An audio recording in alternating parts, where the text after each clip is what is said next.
The accused in the Nelson Mandela funeral fraud scandal will be back in court. The 12 accused, including former Health MEC Sindiswa Gomba and NCOP member Zukiswa Ncita and ANC Buffalo City Regional Chair Phumlani Mkolo and former Buffalo City Metro Speaker Luleka Simon Zele, are facing charges relating to 10 million rand, which is allegedly embezzled from the Buffalo City Metro coffers during the memorial and funeral of late former President Nelson Mandela.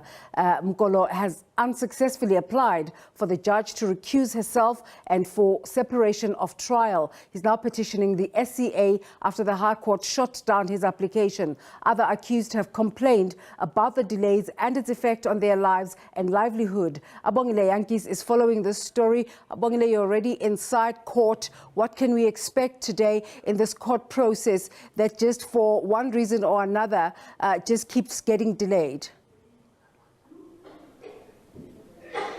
One reason for another, indeed, Desiree, it keeps getting delayed. But today we're expecting the resumption of the trial, and hopefully that first witness we're expecting, dating back at on the 11th of April when the trial was set to begin, will be called in today, Desiree. We're expecting that will happen. But if there's an application made, that might further delay the trial, and you'd recall that it was called for the 11th of April up until June. Tomorrow we're in June, when the case was supposed to be coming to at least a conclusion, and most of the witnesses being called. You'd recall that the charge sheet states that at least over 50 witnesses are expected to testify here, and taking that into consideration, you don't know how long will one witness take at the stand, as they have to be interrogated with the evidence that they'll be presenting here in court today. As you can see, some of the accused have made their way to this morning. There is Zukiswa Ncita. She's accused number 2 in this matter. She's also ready for case today, and we shall expect more when Judge Ikhna Stretch makes her way inside court. You'd recall that she was the one who was asked to recuse herself in this case, which was another delay, where accused number 1, Phumlani Mkolo, said that there was a perceived biasness with her presiding over this case. But today we're expecting the case to unfold, and I'm now joined by NPA National Spokesperson Advocate Mthunzi Maga. A very good morning to you, sir. You flew all the way from Joburg to be part of this case today. Hopefully not a postponement. From your side, what are you saying?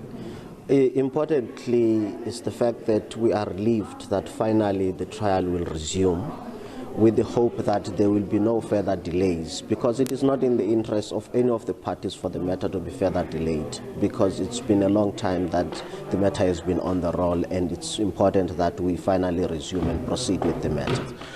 The issue of applications being made for judges to recuse themselves, it's something that's becoming a norm, particularly in civil cases. What is the NPA saying with that? Do you think it's a tactic that's being made? Look, whenever we believe that the application has no merit, we'll oppose it.